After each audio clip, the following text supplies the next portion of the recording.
The man pointing a gun at my daughter didn't know two things. First, that she's a decorated Special Forces veteran trained to kill a man with a pin, and second, that he wasn't standing in his jurisdiction, but by the time he realized either she'd already disarmed him calmly, set his badge on the curb, and asked if I wanted to press charges. Now let me rewind and tell you how a bored little HOA cop with a fake badge and a power complex ended up pointing a loaded weapon at my daughter on land he didn't even own, and how that mistake cost him everything. Florida has a unique way of baking absurdity into everyday life like it's just part of the humidity. Our property sat on the edge of one of those quaintly tyrannical neighborhoods that sprang up in the early 2000s. Silver Palms, a 55-house community with a grandiose entry fountain, an obsessively symmetrical row of palm trees, and an HOA that believed it was a branch of Homeland Security from the front. You'd think it was a gated utopia for retirees with too much time and too many opinions. From the back, it was just regular suburbia except for the surveillance cameras disguised as birdhouses and an official-looking pickup truck labeled Community Enforcement Unit. Our house wasn't even in Silver Palms. It was technically outside their jurisdiction by 120 foot, right past a line of tall wax myrtle shrubs and an old access road. The land we lived on had been deeded separately from the development decades earlier. Our mailbox, a little box of liberty at the edge of their empire, but Silver Palms didn't care much about technicalities. They decided we looked like we belonged in their HOA, and that's where the trouble began. The first sign that they'd taken an interest in us came in the form of a neatly laminated notice taped to our trash can. Unauthorized waste receptacle must conform to uniform color standards, Section 12.1c. Except, of course, we weren't in their HOA. I figured someone was just overzealous. I tossed it in the garbage along with the rest of the week's nonsense and didn't think twice. A few days later, I came home to find a second notice. This one was affixed to our front door with more adhesive than a crime scene seal. It read, "This mailbox is not in conformity with HOA Regulation 8.7. Approved styles are available at Office Depot per HOA guidelines." I stared at it for a full minute, then looked over at our black city-issued mailbox, a perfectly ordinary model, nothing exotic, no flamingo decals, just a mailbox. I pulled the paper off, noticed it wasn't even addressed to our property number, and laughed. I should have known that was their opening salvo. The man who would become the symbol of all their insanity arrived the next week. Rick Balding, middle-aged and built like a water cooler with arms. He wore tan tactical pants, a black polo with security embroidered in yellow letters, and a utility belt with more compartments than the average SWAT officer. When I walked outside to check the mail, I caught him standing at the edge of our driveway, arms crossed, glaring at our American flag like it was contraband. "You live here?" he asked, chin jutting toward the house. "That's the general idea," I replied, already annoyed. "You aware you're supposed to register with the community gatehouse if you're going to be parking here?" I raised an eyebrow. "This is my driveway." He pulled a clipboard out of nowhere like some kind of bureaucratic magician. "This whole stretch falls under Silver Palms Periphery Access Zone. See here, page 17 of the Perimeter Maintenance Mandate." I didn't even pretend to look. "We're not in your HOA. We're working to integrate the adjacent parcels," he said like we were some newly discovered territory. Voluntary compliance is always appreciated, makes the eventual vote go smoother. I walked back inside without another word. That weekend, the community enforcement unit truck parked outside our property line for 6 hours. I watched through the blinds as Rick took photos of everything: the grass, the cars, the tree branches. My wife joked that we should wave to the surveillance birdhouses on Monday. Another note: parking in violation of HOA Regulation 9.2. Vehicle visibility. Driveway contents must be kept discreet from street view. Discreet. My car was parked in my own driveway under a carport on a lot that legally had nothing to do with their manicured dictatorship. I took the notice, scanned it into a folder on my laptop labeled Petty Ho Tyranny, and printed a copy of my property deed with the section highlighted that read, "Not subject to subdivision covenant restrictions." The next time Rick showed up, I handed it to him. "You're barking up the wrong jurisdiction," I said, trying to keep my voice neutral. He looked it over, squinting like I'd handed him a riddle. "Well, that might need to be reviewed by the board," he said, as if the board held any legal authority over land the county hadn't granted them. That was their thing, pretending power existed because they said it did. For a few days it went quiet, then they escalated. I came home one Thursday afternoon to find a chain strung across the old access road that led to our driveway, thick industrial wrapped in reflective tape with a shiny padlock. and a bright orange sign private access home members only. I stopped the car, got out, and just stared at it. My first thought was that they'd finally lost their minds. My second was that I'd finally caught them doing something I could take to the county. I pulled out my phone, took photos from every angle, then backed the car up and parked at the foot of the street. I walked the rest of the way home, called the sheriff's office, and asked politely whether a homeowners association had the authority to block a public access road to private property. The deputy laughed. Absolutely not. If it's not home-maintained land, that's illegal. He advised me to remove the chain myself and file a complaint with the zoning board, which I planned to do that Monday. I went back down with bolt cutters, removed the chain, and leaned the whole mess against the HOA sign like it was a trophy. I thought that would end it, but the HOA wasn't just playing a power game. They were hunting for confrontation. The following morning, I caught Rick in our yard, not the access road, our yard. He was standing near the edge of the shrubs, scribbling something in his notepad. Can I help you? I asked, keeping my dog back. With one hand, Rick looked up, like I was the one who'd crossed a line. I was inspecting vegetation encroachment. The HOA has certain shrub height policies for property borders, and once again, this isn't your jurisdiction, I said, stepping forward. Get off my land. He didn't budge. You'll be receiving a notice. He said, it's better if we work with the board than against it. You're trespassing. I snapped. Leave now. Finally, he turned and marched off through the gate. He had no right to use, slamming it shut behind him like a child denied dessert. That night, I reviewed our footage, clipped the video of Rick entering the yard, and forwarded it to the county code enforcement office. It wasn't the first complaint they'd received about Silver Palms overreach, but it was the most recent. I also printed out a timeline of every incident, every note, every photo, and added them to a binder. I wasn't just defending my property anymore. I was preparing for war. Still, none of that compared to what happened next. Because it's one thing when someone targets your land, it's another thing entirely when they come after your kid. My daughter had just gotten back from a deployment overseas. She served with Special Forces intelligence and direct action, though she never talked about it in detail. The kind of soldier who could quietly dismantle a rifle blindfolded and blend in at a church bake sale the next day. She came home for a few weeks to decompress and help around the house. One evening, she took my truck to grab groceries, promising to be back before dinner. When she didn't return on time, I figured traffic, but then I got a call. Her voice was calm, but her words chilled me. Dad, I need you to come down to the Silver Palms gate. Why? I asked. Is everything okay? There was a pause. A man just pointed a gun at me. Silence. Then, he says he works for the HOA. That was the moment I realized they'd pushed too far, not just legally and not just morally, but dangerously. I told her to stay calm, that I was on my way. She just chuckled. Don't worry, she said. I've already handled it.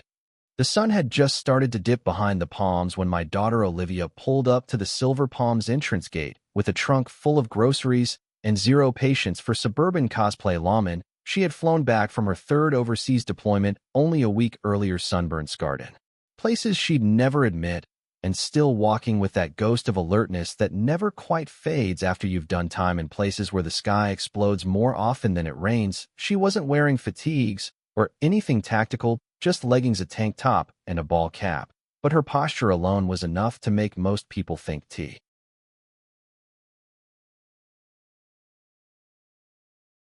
Weiss about challenging her. Rick, as you've probably gathered, wasn't most people. He was the kind of man who took authority as a costume, not a responsibility, and on that day, he decided to suit up like it was Fallujah circa 2006. Faux tactical vest with patches from a website that sold to militia LARPers, a radio on his shoulder that didn't seem connected to anything, and most egregiously, a holstered pistol that looked a little too real to be a prop. The HOA had officially lost the plot. Olivia rolled her window down, nodded once, and waited for the gate to open. It didn't. Instead, Rick approached like he was walking into a standoff, one hand hovering near his belt. Ma'am, he said, voice low and strained like he was trying to intimidate her. You're attempting to access a private community.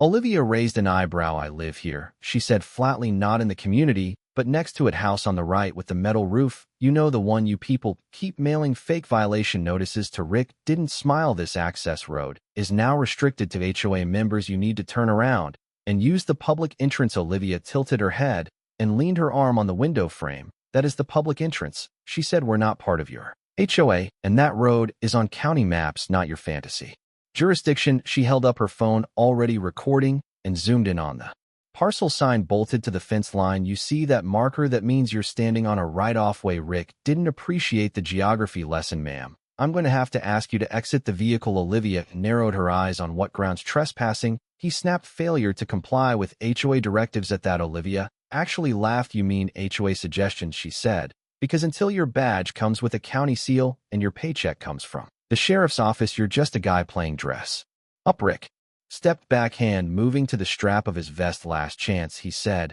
and this time his voice wasn't trying to sound tough, it was scared. Maybe he sensed something wasn't right. Maybe he'd finally noticed the way Olivia kept her hands in clear view, but her feet perfectly positioned, her shoulders squared, eyes not flickering. Once she was calm, he wasn't. And that's when Rick did the unthinkable. He reached for his hip, unnapped his holster, and pulled a 9mm pistol. Step out now, he barked, pointing the gun toward the front of the truck. For one long second, everything froze. Olivia's fingers gently tapped the window once, then twice. I'd seen her do it before, right before she broke a training dummies arm in 3 places during a simulation. You really don't want to do this, she said, her voice suddenly slow, like she was talking to a drunk man on a ledge. But Rick was too far gone. He waved the weapon toward the ground and shouted again, out of the car. So she got out slowly, hands raised, body language as non-threatening as a yoga instructor. She closed the door with one finger and stepped around the front bumper, staying in full view. You need to put that weapon down, she said. You're not law enforcement. You have no authority here, and you just committed a felony. Rick advanced a half-step, hands where I can see them. They're literally up, she said. And I'm warning you, he never heard the rest, because in the space between one breath and the next, Olivia moved 3 steps forward, one sweep of her arm, and Rick was on the pavement, gasping for air with one wrist twisted under his own weight. The gun slid across the asphalt and came to rest under her boot. She didn't kick it, didn't touch it, just stepped back, crouched next to Rick, and spoke with the patience of a parent disciplining a toddler. You're lucky, she said, because if I wasn't tired, and if I wasn't fresh off 20 hours of sitting in military transit waiting to come home and not be in danger, you wouldn't be breathing through both nostrils right now. She pulled out her phone again, hit record, and panned slowly from the gate to the gun to Rick's face. Say hi to the county sheriff, she muttered. By the time I arrived, lights were already flashing, 2 patrol cars, a third pulling up behind mine, and Olivia standing calmly to the side, while Rick sat on the curb cradling his wrist and trying to look like the victim. I parked sideways in the grass and walked straight to my daughter, who was giving a statement to one of the deputies. Her voice was flat and professional, just the facts, no emotion. She'd flipped the switch. I put a hand on her shoulder. You okay? She nodded. Once better than am I. Looked past her at Rick, now flanked by a pair of officers who were clearly unimpressed with his explanation. The lead deputy, a tall woman with mirrored sunglasses and a deputy's cap tilted just so, turned to me. You the homeowner? Yeah, I said, and that, I pointed to Rick, is the guy who's been impersonating law enforcement for the last 6 weeks. She nodded. We've had complaints. This is the first time it crossed, and a criminal pointed a loaded weapon at my daughter. I said, on public access property, that's not just impersonation, that's aggravated assault. We're aware, she said. We've already confirmed he has no security license registered in the county. That badge is from a novelty site. The vest is surplus. The gun's real, though concealed carry permit, but not a damn bit of training to go with it. I glanced back at Olivia. He's lucky, I said. The deputy nodded.